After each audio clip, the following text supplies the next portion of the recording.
70 மற்றும் 80களில் எம்ஜிஆர் உள்ளிட்ட முன்னணி நடிகர்களுடன் இணைந்து நடித்தவர் நடிகர் லதா.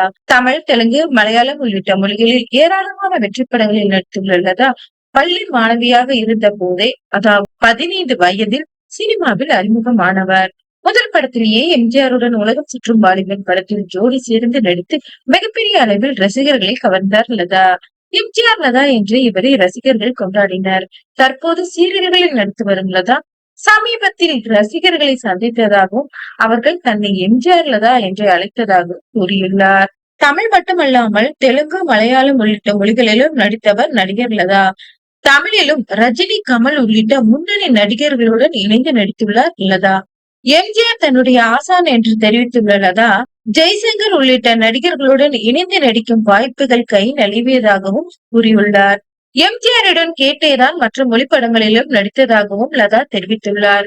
எம்ஜிஆர் போலவே அவரது மனைவி ஜானகி அம்மாவும் தன்னிடம் மிகவும் நெருக்கமாக பழகுவார் என்றும் லதா தெரிவித்துள்ளார். எம்ஜிஆர் வீட்டிற்கு சென்றால் எதற்காகவும் காத்திருக்காமல் நேரடியாக எம்ஜிஆரை சந்திப்பேன் என்றும், ஜானகி அம்மாவும் தன்னை பார்த்தவுடன் உடனே மேலே சென்று எம்ஜிஆரை சந்திக்க அனுமதிப்பார் என்றும் லதா கூறியுள்ளார்.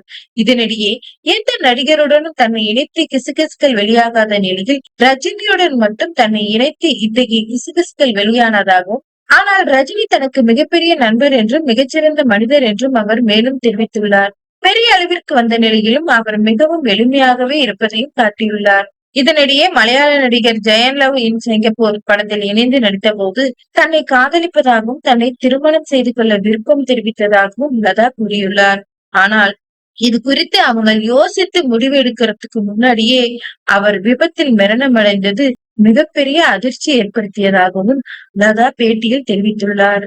இதனிடையே முன்னாள் முதலமைச்சர் மறைந்த ஜெயலலிதாவுடனும் தனக்கு மிகச் சிறப்பான பழக்கம் இருந்ததாகவும், இருவரும் இணைந்து கிரிக்கெட் போட்டிகளை பார்க்க செல்வோம் என்றும் லதா தெரிவித்துள்ளார்.